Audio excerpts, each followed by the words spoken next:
இன்னைக்கு கதை சொல்லட்டுமா? வாங்க.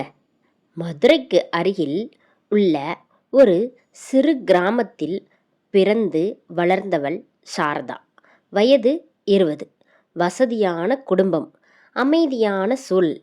பெற்றோர் பார்த்து நிச்சயித்தபடி சென்னையில் மென்பொருள் நிறுவனத்தில் பணிபுரியும் ராகவ் என்பவனுடன் அவளுக்கு திருமணம் நடந்தது.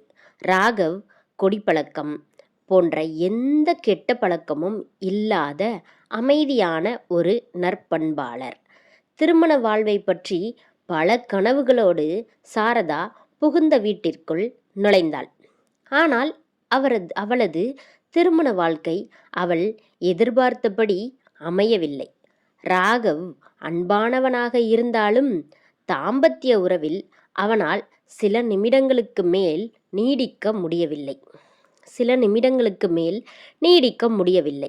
வேலை முடிந்து வரும் சோர்வினால் அவசரமாக தன் கடமையை முடித்துவிட்டு உறங்கிவிடுவான். ஆரம்பத்தில் இப்படித்தான் இருக்கும், போக போக சரியாகிவிடும் என்று சாரதா தன்னைத்தானே ஆறுதல் படுத்தி கொண்டாள். ஆனால் 6 மாதங்கள் கடந்தும் இதே நிலைதான் நீடித்தது. அவளுக்குள் இருந்த ஆசைகளும் ஏக்கங்களும்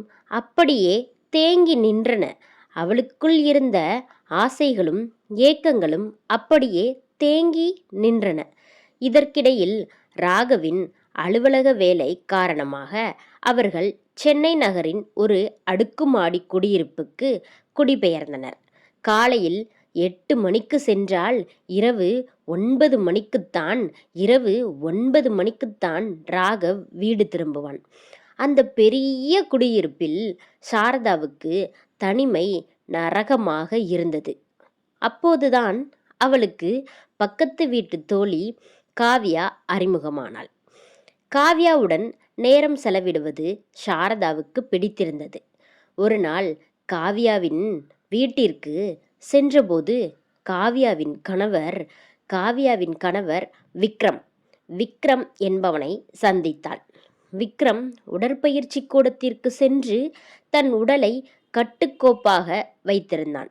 ராகவிடம் இல்லாத ஒரு கம்பீரமும் ஆண்மையும் விக்ரமிடம் இருப்பதை சாரதா கவனித்தாள். விக்ரமின் பார்வையும் சில நேரங்களில் சாரதாவை ஆழமாக ஊடுருவது போல தோன்றும். சில வாரங்களில் காவ்யா தன் பிரசவத்திற்காக தன் தாய் வீட்டிற்கு ஊருக்கு சென்றாள். விக்ரம் மட்டும் வீட்டில் தனியாக இருந்தான்.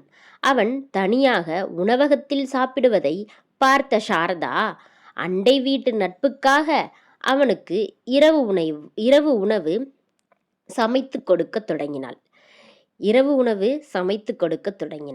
விதியின் சதியாக ராகவுக்கு அலுவலக விஷயமாக 10 நாட்கள் டெல்லி செல்ல வேண்டிய சூழ்நிலை ஏற்பட்டது. வீட்டில் சாரதா முற்றிலும் தனியாக இருந்தாள். ஒரு நாள் இரவு விக்ரம் உணவு உண்பதற்காக சாரதாவின் வீட்டிற்கு வந்தான். அவன் சற்று மது அருந்திருந்தான். உணவு சாப்பிட்டு முடித்து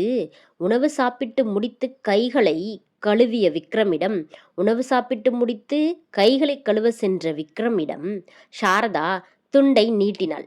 ஆனால் அவன் துண்டை பெறாமல் சாரதாவின் கையை பற்றி இழுத்து அவளை தன் மார்போடு இறுக அணைத்தான். சாரதா பதறிப்போய், விக்ரம், என்ன செய்கிறீர்கள், என்னை விடுங்கள் என்று தடுத்தாள். ஆனால் அவளது ஆழ்மனதில் இருந்த பலமாத ஏக்கமும் விக்ரமின் கட்டுக்கோப்பான உடலின் வெப்பமும் அவளது கட்டுப்பாட்டை உடைத்தன. உதடுகள் மறுத்தாலும் அவளது உடல் அவனுக்கு ஒத்துழைத்தது. அன்று இரவு ராகவிடம் கிடைக்காத எல்லையற்ற தாம்பத்திய சுகத்தை விக்ரம் அவளுக்கு வாரி வழங்கினான். அடுத்த 3 நாட்களும் ராகவ் இல்லாத தனிமையில் அவர்கள் இருவரும் கணவன் மனைவியைப் போல வாழத் தொடங்கினர். விக்ரம் அவளை தனக்கு பிடித்தபடி நவீன ஆடைகள் உடுத்த செய்தான். அழகு நிலையத்திற்கு அழைத்து சென்றான். சாரதாவும் தன் தவறை உணராமல் அந்த போலி சொர்க்கத்தில் மிதந்தாள்.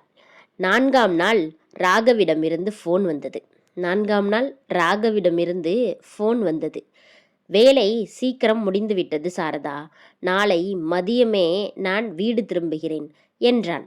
இதை கேட்டதும் சாரதாவுக்கு தூக்கி வாரி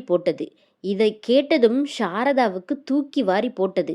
குற்ற உணர்ச்சியும் பயமும் அவளை தொற்றிக்கொண்டன. மறுநாள் ராகவ் வருவதற்குள் தன் இயல்பு வாழ்க்கைக்கு திரும்ப நினைத்த சாரதா, மறுநாள் ராகவ் அதாவது கணவன் வருவதற்குள் தன் இயல்பு வாழ்க்கைக்கு திரும்ப நினைத்த சாரதா விக்ரமை சந்தித்து இந்த உறவை இத்துடன் முடித்து கொள்ளலாம் என்று கூறினாள். ஆனால் விக்ரமின் முகம் சட்டென மாறியது.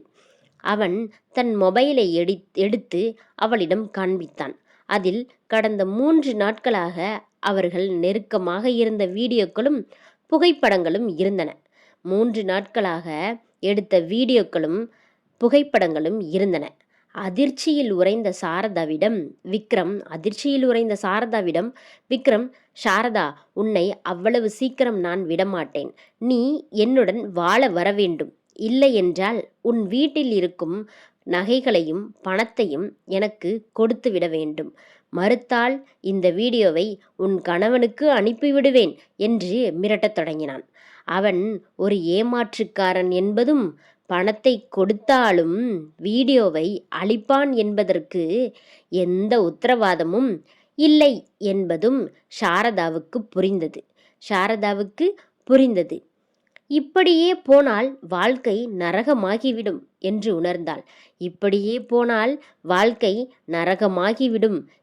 உணர்ந்தாள். அன்று மாலை ராகவ் வீட்டிற்கு வந்தான். அதாவது கணவன் வீட்டிற்கு வந்தான்.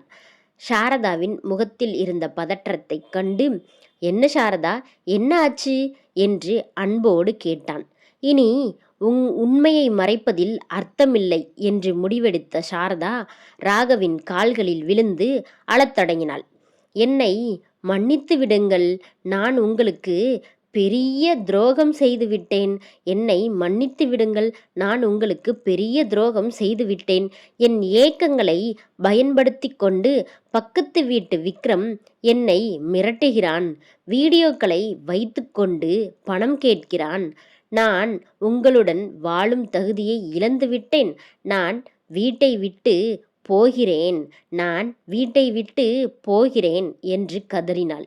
ஆனால் ராகவ் அவளை தடுத்து நிறுத்தி அமைதியாக கூறினான், சாரதா, நீ எங்கும் போக வேண்டாம். நான் ஊரிலிருந்து வந்தபோதே வீட்டில் இருந்த சில மாற்றங்களை கவனித்தேன். நீ ஏதோ தவறு செய்திருக்கிறாய் என்று எனக்கு தெரிந்தது. இன்று நான் அலுவலகம் செல்வதாக கூறிவிட்டு விக்ரம் உன்னை மிரட்டுவதையும் ரகசியமாக கண்காணித்தேன். முதலில் எனக்கு கோபம் வந்தது உண்மைதான். ஆனால் நிதானமாக யோசித்து பார்த்தபோதுதான் என் தவறு எனக்கு புரிந்தது. ஒரு கணவனாக உனக்கு தேவையான சந்தோஷத்தையும் அன்பையும் கொடுக்க நான் தவறிவிட்டேன். என் பலவீனம்தான் உன்னை இன்னொருவனை நோக்கி போக வைத்திருக்கிறது. தவறு என் மீதும் இருக்கிறது என்று ராகவ் தன் குறையை ஒப்புக்கொண்டான். விக்ரமின் மிரட்டலுக்கு பணியாமல் சட்டப்படி அவனை எப்படி எதிர்கொள்வது என்று ராகவ் திட்டமிட்டான். தன் மனைவியின் ஏக்கத்தை புரிந்து கொண்டு அவளுக்கு மறுவாழ்வு கொடுக்க அவன் தயாரானான். சாரதா தன் கணவனின் பெருந்தன்மையை கண்டு கண்ணீர் மல்க அவனை கட்டி அணைத்து கொண்டாள். இருவரும் ஒன்றாக சந்தோஷமாக வாழ்ந்தனர். இந்த கதை உங்களுக்கு பிடிச்சிருந்தா மறக்காமல் சப்ஸ்கிரைப் பண்ணுங்கள், லைக் பண்ணுங்கள், கமெண்ட் பண்ணுங்கள்.